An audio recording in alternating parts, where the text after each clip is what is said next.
The war on words. Now, before we look at the data, we have to look at language.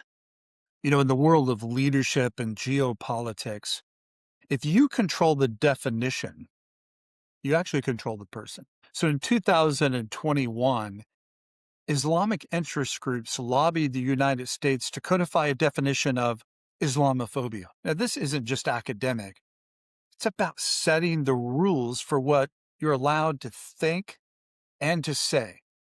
And the original definition that they pushed for was this: an irrational fear, prejudice, or hatred of Muslims. And I want you to hold that word in your mind, irrational, because it's very important when we define the terms here. Now, the shift in logic is something curious when you take out the word irrational, because this is why the Islamic State went back to the drawing board. Now, they lobbied the UN. They wanted to strike that one specific word, irrational. So they updated the current definition. And I want you to see how it now reads.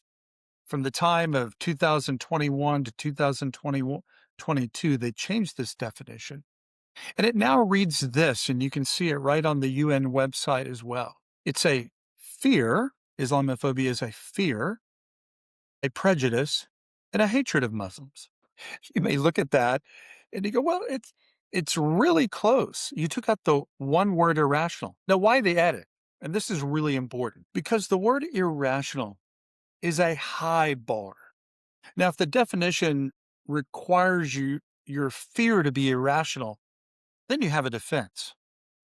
Now, you could point to the 4 attacks on our U.S. soil the last month.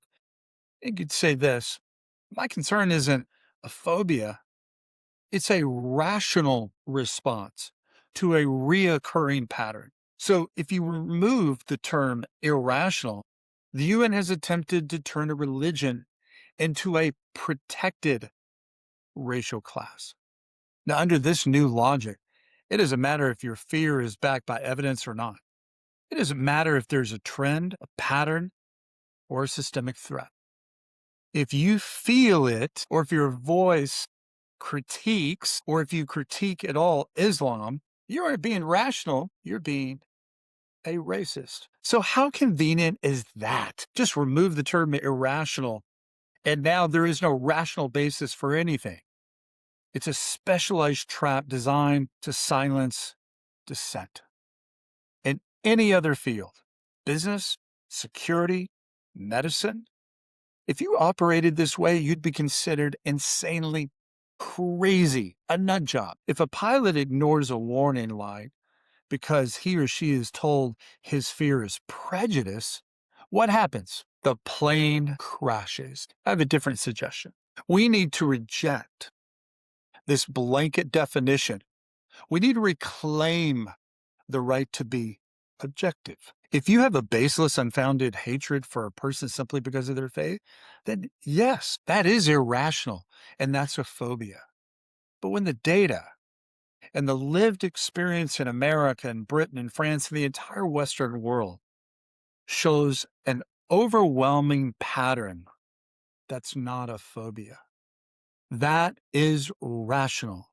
It's a healthy fear of a system that is working to supplant Western Judaic Christian values.